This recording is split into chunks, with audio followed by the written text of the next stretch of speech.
The air in the gymnasium was thick with the scent of floor wax and popcorn. It was a cold February night in 1978. And for Jack Madruga, Bill Sterling, Ted Weir, Jackie Hewitt, and Gary Mathias, the world was defined by the final buzzer of a basketball game. They cheered, they argued over calls, and they laughed as the crowd began to thin. These were 5 young men from the Yuba City area, bound by a simple, shared love for the sport. They were not looking for adventure. They were not looking for trouble. They were looking for the road home. As they walked out of the arena, the biting California winter air hit them, sharp and immediate.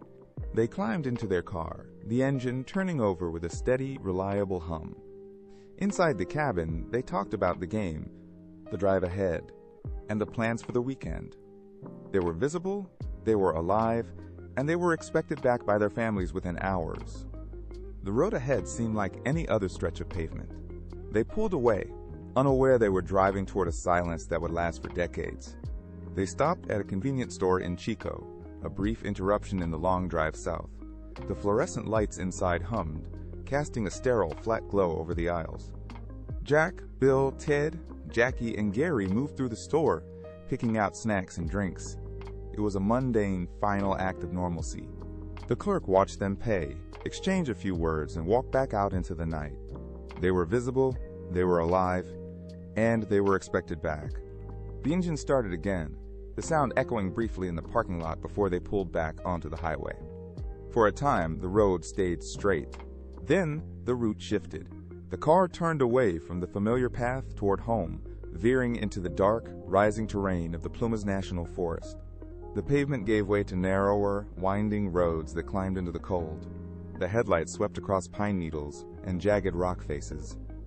Inside the vehicle, the conversation faded as the incline steepened and the temperature dropped.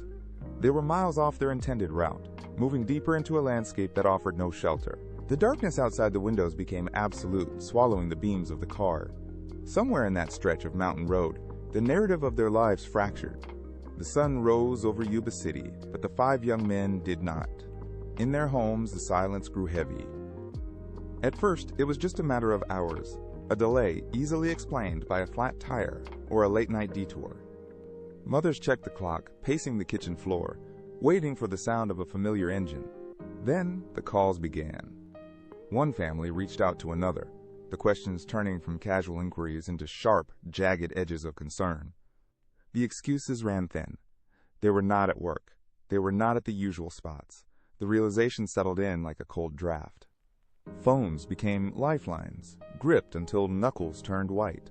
Every ring was a heartbeat, every silence a hammer blow. The local authorities were notified. Maps were spread across tables, fingers tracing lines that led nowhere. They stepped out into the biting morning, beginning the long, agonizing process of looking for 5 lives that had simply ceased to be. The search party pushed through the dense, snow-dusted pines of the Plumas National Forest. The terrain was unforgiving, a jagged landscape of frozen earth and shadow. Then they saw it. The vehicle sat in a small clearing, partially obscured by the heavy, low-hanging branches of an ancient cedar. It was not wrecked. There were no shattered windows, no crumpled metal, no signs of a struggle or an impact. The searchers approached, boots crunching loudly in the stillness. They peered through the glass. One of the men reached out, turned the key, and the engine roared to life instantly. The car was perfectly functional. It had enough fuel to drive back to the main road, yet it sat here. The car remained, a heavy, metallic monument to a choice that defied every instinct of survival. The discovery of the car was only the beginning of a long, grueling ordeal. As the weeks bled into months, the search effort transformed into a desperate struggle against the mountain itself. The Plumas National Forest was not merely a location. It was a vast, indifferent adversary. Searchers navigated through deep, shifting snowdrifts that swallowed tracks and muffled sound. The air grew thin and bit at exposed skin, turning every breath into a sharp, painful effort. They combed the ridges and probed the dense thickets, but the wilderness offered nothing in return. Often, a sudden, violent storm would roll over the peaks, forcing the teams to retreat. They would huddle in their base camps, listening to the wind howl through the pines, knowing that the mountains were keeping their secrets locked tight. the silence of the woods became a physical presence, heavy and suffocating. It was a place where time seemed to lose its meaning, and the scale of the landscape made the men feel impossibly small. Every day spent in the field was a battle against the elements. The searchers began to realize that they were not just looking for 5 missing people, they were navigating a labyrinth of frozen isolation.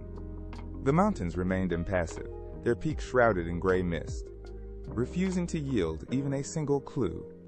As the winter deepened, the hope of finding them alive began to fade, replaced by the grim, chilling reality that the forest had claimed them entirely. The relentless winter finally broke. As the temperature climbed, the deep, suffocating snowpack began to retreat, pulling back like a tide to reveal the jagged reality of the forest floor. The ground, once hidden under layers of ice, turned into a landscape of mud and exposed rock. Search teams returned to the ridges, moving with renewed, grim intensity. The thaw brought a change in the air, a damp, metallic scent of decay that replaced the sterile bite of the frost. It was during a sweep of a steep, wooded slope that the first fragment appeared. A searcher stopped, his boot catching on something that did not belong in the wild. He knelt, brushing away a layer of wet pine needles to reveal a single item, abandoned and half buried in the silt. It was a small, personal object, weathered by the elements, but unmistakably human. This was the first crack in the mountain silence. Soon, other traces emerged across the rugged terrain, scattered, disjointed, and impossible to ignore. Each discovery felt like a deliberate, cruel puzzle piece. The searchers moved from one point to the next, following a trail that led deeper into the high, desolate reaches of the forest. The path ahead was no longer just a search for missing men. It was a slow, harrowing march toward a singular, looming structure that stood alone against the tree line. The mountain was finally speaking.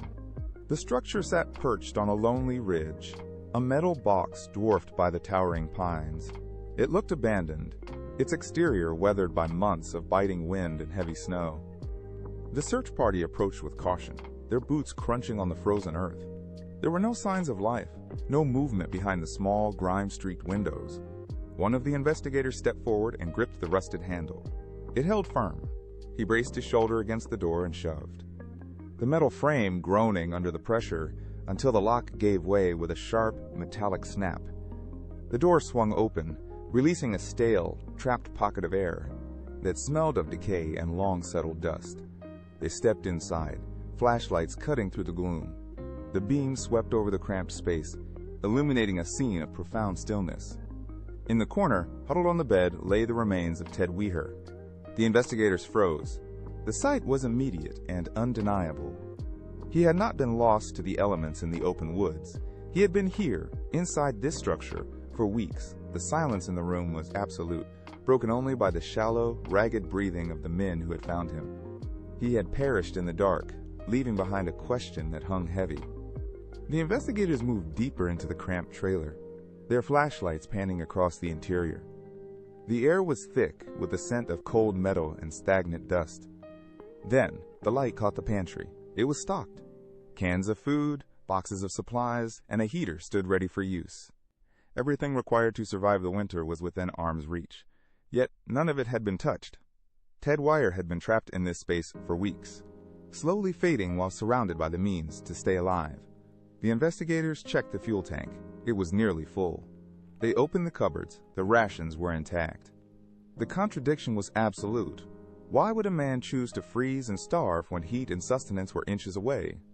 There was no sign of a struggle, no evidence of a fight, and no indication that he had been prevented from reaching the supplies.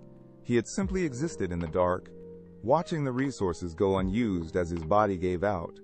The silence in the trailer shifted from somber to terrifying. It was a failure of instinct that defied every biological imperative. The logic of survival had been severed.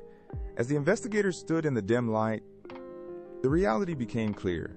This was not a simple case of exposure. It was a psychological collapse. The search expanded outward from the trailer, moving into the dense, unforgiving timber of the national forest. The terrain was a jagged maze of frozen ravines and thick undergrowth. Miles away from the trailer, the searchers found the first signs of the others. The remains were not grouped. They were scattered, separated by vast stretches of wilderness. One body lay near a road, miles from the vehicle, while others were discovered deeper in the brush, far from any path. The distance between them suggested a frantic, uncoordinated flight. There was no evidence of a group moving together for safety.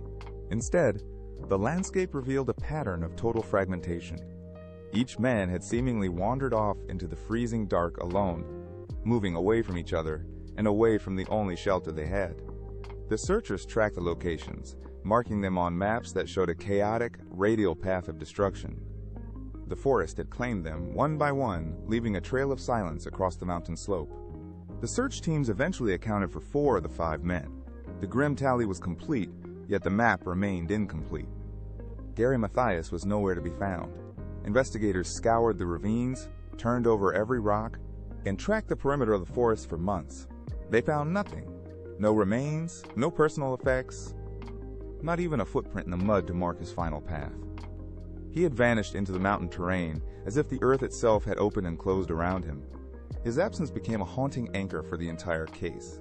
While his friends were found in the cold grip of the forest, Gary Mathias remained a phantom. Did he witness the final moments of the others? Did he push further into the wilderness in a desperate, singular search for help that never came? The lack of his remains prevents the case from reaching a final, definitive conclusion. He is the mystery within the mystery, a lingering presence that refuses to be resolved. Every time the files are reopened, his name acts as an unclosed door. The mountain keeps his secret, ensuring that the story of the Yuba County Five remains forever suspended. The case of the Yuba County Five strikes at a core human instinct, the belief that tragedies follow a logical chain of events. We expect a cause to lead to a predictable effect. In this wilderness, that connection is severed. The men were not where they should have been, and their actions defy every standard of survival. There is no clear path from the basketball game in Chico to the trailer in the mountains. Every piece of evidence recovered only serves to deepen the confusion. Why did they abandon a functional vehicle? Why did they choose to walk into the freezing dark? These questions do not lead to answers. They lead to a void. The logic of the world stops at the edge of the forest. We are forced to confront a reality where human life can unravel completely. The mountaineer remains silent, holding the truth in a grip that no investigation has been able to break. The logic is gone. Only the mystery remains. The tragedy of the Yuba County Five is not merely that they died, but that their lives dissolved into a series of inexplicable actions. A life, built over years of routine and connection, can be erased in the span of a single freezing night. We look for a narrative, a sequence of decisions that makes sense, yet we find only a collection of haunting remnants. A car left on a mountain road, a trailer filled with supplies that were never touched. These items serve as markers of a path that leads nowhere. They offer no comfort to the families, no resolution to the investigators, and no clarity to the public. The evidence exists, but it does not speak. It remains static, a collection of objects that highlight the absence of the men rather than explaining their final hours. This is the true weight of the mystery. It provides enough detail to keep the ghost of the event alive, but never enough to allow for a sense of closure. We are left to stare at the fragments, knowing that the truth is buried beneath a layer of silence that no amount of scrutiny can penetrate. The road remains, a thin, winding scar against the vastness of the Plumas National Forest. It leads to nowhere, ending in a silence that has persisted for decades. If you stand there today, the air feels heavy, held in place by the same freezing temperatures that greeted the men on that February night. The trailer sits in the high country, a hollow shell of metal and wood. Inside, the dust has settled over the surfaces, undisturbed, just as the supplies inside remained untouched by those who needed them most. There is no sound here, save for the wind moving through the pines. The car, once a symbol of their journey home, is now just a memory of a path abandoned. The mystery does not shift. It does not evolve. It stays exactly where it was left, locked in the mountain air like a photograph caught in a storm. We look for answers in the snow, but the snow only covers the tracks. We look for intent in their final movements, but the wilderness keeps its secrets. The truth is not hidden in a complex web of clues. It is simply gone, dissolved into the landscape itself. The mountain does not give up what it takes. It holds the story of the 5 men in a grip that time cannot loosen. They are part of the terrain now, a permanent, quiet presence in the high, cold dark.